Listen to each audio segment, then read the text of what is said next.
Good morning, guys. We are going to continue work on our Create a Species report. I realize I have confused some of you because I refer to it as the new species report, but it's all the same document. So far, you have included your name as the name of scientist. You have created your title, which includes what your job title is. You've proposed the scientific name of your organism, which should be the genus and species name that you have listed under your classification. Right here, you have the common name. For instance, we are Homo sapiens according to our genus species name. However, we're just people or humans as a common name. You have completed the classification, which means you have something for each and every one of these categories. Remember, the species is the name that you get to make up yourself, but everything else you have researched. And if you did not do that, you need to go back and do that. And you need to go back and figure out how based on the previous lessons that apparently you didn't watch. And then for letter E, you should have at least 10 physical characteristics of your organism. Some of you have deleted these numbers and just put 2 or 3, which means you will not get full credit. You must have at least 10 physical characteristics. This is what color your organism is. What size is it? Does it have feathers? Does it have fur? Does it have scales? Does it have hooves? Does it have toes? Does it have talons? Does it have just little nubs for feet? You have to have at least 10 physical characteristics of your organism. You also must have at least 5 behavioral characteristics. This would be my organism is nocturnal. My organism runs really, really fast, or it digs a hole and buries its head in the hole to hide from its predators. These are behavioral things your organism does. And then letter F is adaptations. So you are taking these physical characteristics and explaining how that characteristic helps it to survive in its environment. For instance, frogs have long, sticky tongues. Those long, sticky tongues help them to sit really still and catch the food that they eat. Some frogs have sticky pads on their feet, so they're able to climb up very smooth surfaces quickly so they can get away from their prey, or so they can get away from their predators so they do not become prey. Or so they can hide from them. So you're taking these physical characteristics you've listed. You need to choose 5 of them and explain how that physical characteristic helps your organism to survive in the environment it lives in. And that brings us to today. All of that's supposed to already be done. Again, this completed report is a test grade that we should be finished with by the end of next week. So any of these parts that you have not finished, you must go back and make sure those are complete. So today, letter G, means of energy intake, feeding strategies. So there's a couple of things that you're going to do here. First, you're going to tell me, what does your organism eat? You're also going to tell me how it gets its food. For instance, back to the frog.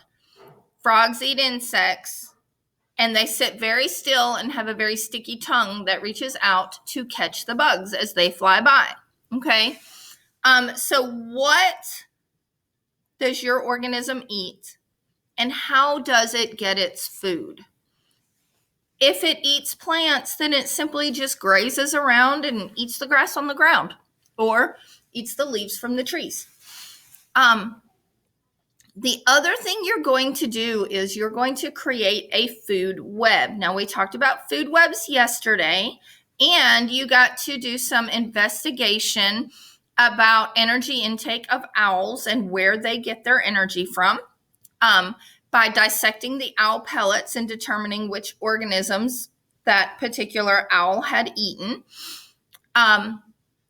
So the way you're going to do this is you're going to click under the letter G. You're going to explain my organism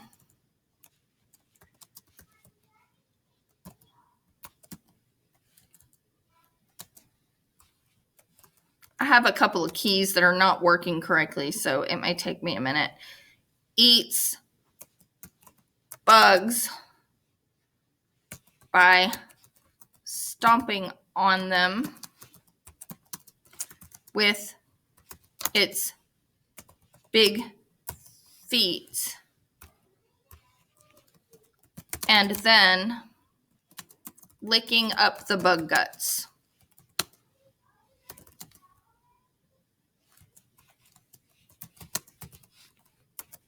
So you're going to explain to me what your organism eats, how it gets its food, and then you're going to go to Insert, Drawing, New. It's going to pop up with this window, and you're going to create a food web. Your food web must include at least 10 organisms, including 2 producers, which are plants, 2 primary consumers, which are organisms that eat plants, and at least 2 secondary consumers, which are organisms that eat other animals. So you have herbivores, you have carnivores, and you have the original producers, which are plants. So in my example, I'm going to have grass. Now you can do this several ways. You can just create a text box and type the name of the organism that you need to include. You can also insert pictures. Here we go. You click on the image here and you go to search.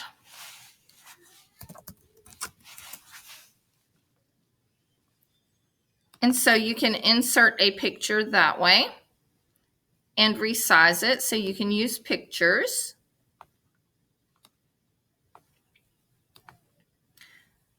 So I have 2 plants. I need something that eats those plants. I have to keep in mind that my organism eats bugs. So I need some bugs like a caterpillar.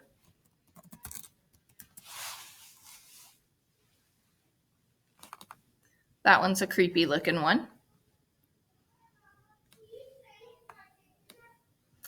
And maybe ladybugs.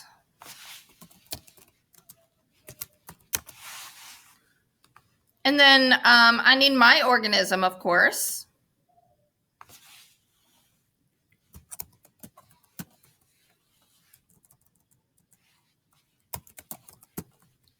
Have you ever heard of effalumps and woozles? Of course, this is a made-up organism that you created yourself. You can insert the picture of your organism here as well. And then you need some other animals that are going to live in the same environment. So you might have a rabbit. You might have a deer.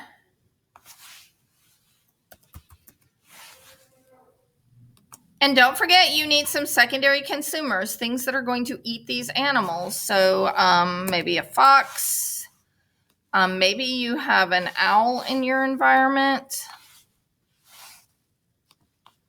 Got to click on the text box to create it. So you have to have at least 10 organisms. I have 9, so I'm going to add a wolf.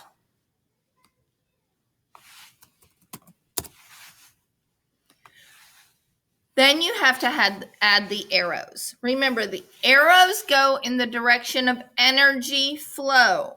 So if the rabbit eats the grass, the arrow goes from the grass to the rabbit because the grass is providing energy to the rabbit. So if you click on the little arrow next to the line here, you can choose arrow.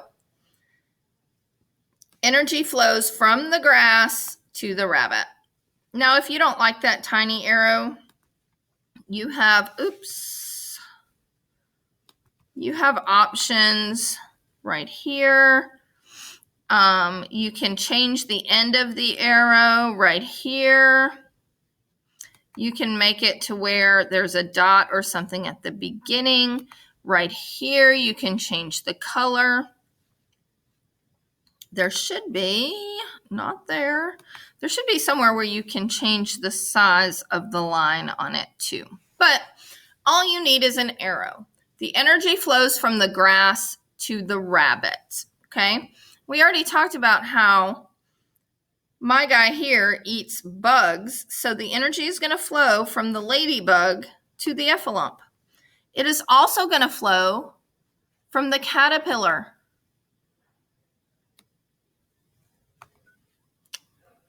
Come on. There we go. It's also going to flow from the caterpillar to the effalump. Okay.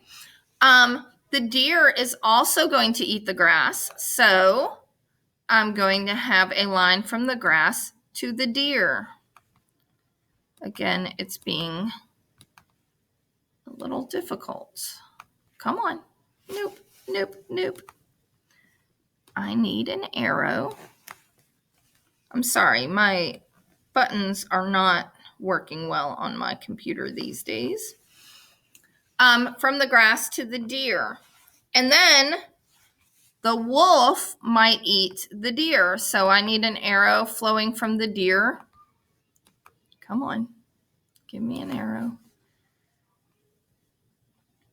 From the deer to the wolf. And I'm going to move. So you're going to have arrows that crisscross each other and move all over your screen. Remember, 10 organisms, at least 2 producers, which are plants, at least 2 herbivores or plant eaters, which are first level consumers, and at least 2 secondary consumers, which are carnivores. They are meat eaters. They are going to eat other animals. You also have to include your organism in this. When you're finished, you click Save and Close, and it will save it in your document. If you have saved it and you need to make changes, you can simply double click on it and it will take you back to the drawing so you can make changes. This is due today. This is your job for today. Also, again, if you have any parts before this on this report that are not finished, you need to go back and finish those because the entire finished report will be a test grade. I hope you all have a great day and enjoy your weekend this weekend.